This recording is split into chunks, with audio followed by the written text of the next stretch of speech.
L'intérêt de Barcelone pour l'attaquant de Newcastle United, Alexander Isak, se renforce, selon un récent rapport de fichage. Le média mentionne que le club a déjà pris des mesures pour surveiller ses performances de plus près en envoyant des éclaireurs pour le voir jouer lors du match de Premier League de Newcastle contre Nottingham Forest. Ce transfert est une indication claire que Barcelone voit Isak comme une cible potentielle, d'autant plus qu'il recherche une solution à court terme pour succéder à Robert Lewandowski. Selon Hansi Flick, le manager du FC Barcelone, l'attaquant suédois pourrait être un choix idéal pour l'équipe. Il pense que la polyvalence d'Isak dans la surface et sa capacité naturelle à marquer des buts sont des qualités qui s'intégreraient parfaitement au style de jeu du FC Barcelone. Depuis son arrivée à Newcastle United en 2022, Isak a prouvé sa valeur, malgré quelques blessures. Cette saison, ses performances ont été impressionnantes, contribuant à 5 buts et 2 passes décisives en 11 apparitions. Sa forme constante a attiré l'attention de plusieurs grands clubs européens, dont Arsenal et Chelsea. Arsenal, qui cherche à renforcer son attaque pour l'avenir, a montré de l'intérêt, notamment au vu des difficultés de régularité de Gabriel Jesus. Chelsea, de son côté, est également intéressé par Isak, surtout après avoir manqué Victor Osimhen. Cependant, Barcelone semble avoir une longueur d'avance sur la concurrence, ayant déjà commencé à suivre ses performances lors des matchs clés de Premier League. Bien que la cible principale de Barcelone reste Erling Haaland, l'équipe connaît le coût élevé associé à la signature d'un joueur comme lui, ce qui fait d'Isak une alternative plus abordable et viable. Si Newcastle ne compte pas se séparer de son attaquant vedette si facilement, Barcelone est déterminé à s'attacher ses services. L'intérêt du club grandissant, il devra agir rapidement pour devancer les autres grands clubs européens qui lorgnent également Isak.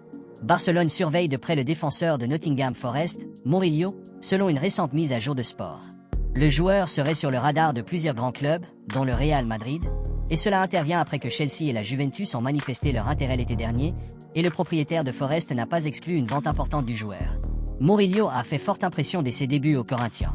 Il a débuté la saison 2023 à la Copina, un tournoi de jeunes, avant de rejoindre Nottingham Forest en août. Depuis qu'il a rejoint Forest, Murillo a continué d'impressionner, jouant 36 matchs en Premier League et en FA Cup lors de sa première saison. Au cours de la saison en cours, Forest étant l'une des premières surprises de l'élite anglaise, il a été un titulaire régulier, accumulant de nombreuses minutes lors des 11 premiers matchs de l'équipe. En août dernier, le FC Barcelone envisageait de renforcer sa défense, une décision prise à la demande de l'entraîneur Hansi Flick. Cependant, le club a dû faire face à des contraintes financières et n'a pas pu recruter un joueur majeur.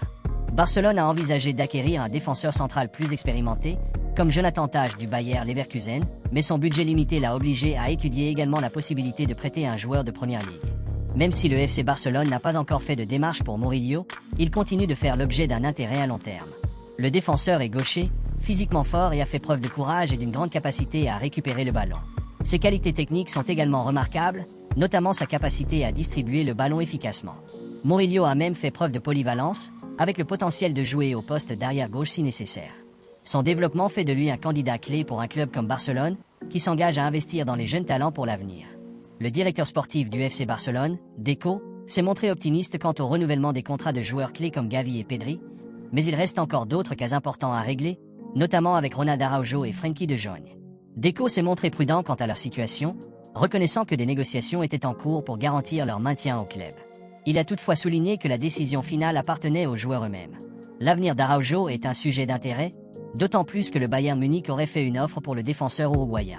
Deco a parlé de la nécessité pour Barcelone de continuer à grandir en tant que club, affirmant que pour que des joueurs comme Araujo s'engagent dans des contrats à long terme, ils doivent faire partie d'une équipe compétitive et performante. Barcelone doit retrouver sa place dans le football européen, avec des joueurs de grande qualité et une mentalité de gagnant. Deco pense qu'Araujo, comme beaucoup d'autres, veut faire partie de cet avenir, mais cela dépend de l'amélioration continue de l'équipe et de ses succès. La première chose, c'est que les joueurs veulent être ici, mais pour qu'ils le soient, il y a du travail à faire. Il faut être compétitif à un niveau élevé, avoir un travail de qualité, avoir des gens au quotidien qui nous soutiennent à tous les niveaux, a-t-il déclaré à Mundo Deportivo. J'imagine que Ronald veut faire partie de ce que seront les prochaines années du Barça, un Barça qui se battra pour tous les titres, qui gagnera, qui sera là. Je le redis encore une fois, j'aimerais en faire partie si j'étais joueur aujourd'hui. On y travaille et au moment opportun, on l'expliquera, a-t-il ajouté. Interrogé sur son optimisme concernant le renouvellement d'Araujo, Deco a clairement indiqué que même s'il restait optimiste, la priorité du club était de s'assurer que tous les joueurs partagent la même vision. Je ne veux pas individualiser les rénovations car il y a plus d'acteurs, c'est un travail que nous allons faire au jour le jour. Il est essentiel que les joueurs veuillent rester à Barcelone, mais pour cela, l'équipe doit performer au plus haut niveau. Nous travaillons, mais pour moi, le plus important est que les idées des joueurs soient en phase avec les nôtres. Nous savons ce que nous voulons, mais cela dépend toujours des joueurs. Si les joueurs le veulent, les choses s'arrangeront, a-t-il souligné. La situation de Frenkie de Jong est également une préoccupation majeure, son contrat courant jusqu'en 2026. Alors que Deco a confirmé que des discussions étaient en cours, il a souligné que l'accent ne devrait pas être mis sur les renouvellements de contrats individuels à ce stade. Pour moi, c'est très clair. En plus de vouloir rester, le club prend aussi les décisions. Mais ce n'est pas le moment de s'inquiéter des renouvellements qui datent de 2 ans, mais il faut d'abord se concentrer sur ce que nous devons faire. Je ne peux pas donner d'informations sur tout ce que nous avons, car sinon, je devrais expliquer chaque jour tout ce que nous allons faire. Comme ma façon de travailler est discrète, je n'ai pas à expliquer ce que je fais aux agents par respect, a-t-il déclaré. Il estime que le moment sera venu de régler ces problèmes. De Jong, comme Araujo, sont des joueurs que le club apprécie pour ses contributions actuelles et futures. Dans le cas de Frenkie, c'est une procédure normale. Nous avons un joueur qui a de la qualité, qui a un âge important, qui peut apporter beaucoup de choses et dans la mesure du possible, nous travaillons sur des renouvellements. Je ne veux pas individualiser. Au final, il y a du travail à faire, mais je ne veux pas donner la priorité à des choses qui ne sont pas les plus importantes. Bien qu'une offre ait été faite à De Jong, Deco reste prudent quant au partage des détails, optant pour la discrétion dans ces questions sensibles.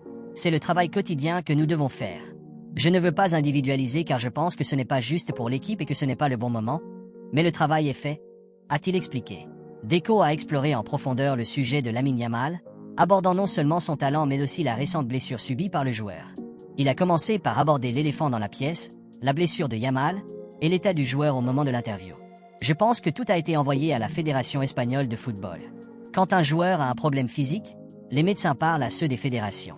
Dans le cas de Pruna, qui évolue dans le football et au Barça depuis de nombreuses années, il les connaît tous, a-t-il déclaré à propos des démarches entreprises par Barcelone pour s'assurer qu'il ne se déplace pas en sélection.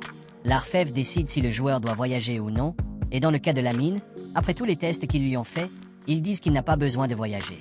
À partir de là, nous le traiterons et nous en occuperons pour qu'il puisse revenir le plus vite possible, a-t-il ajouté.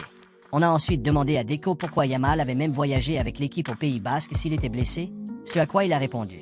Le manager a pour règle de les convoquer, ils viennent tous et ensuite des décisions sont prises avant de faire la liste des joueurs. Lamine a eu un doute car, lors de l'entraînement du matin, il a remarqué une gêne dans un sprint. Comme il était déjà là, la décision a été prise de voyager et de ne pas l'inclure dans l'après-midi. Cela peut arriver plusieurs fois, a-t-il ajouté.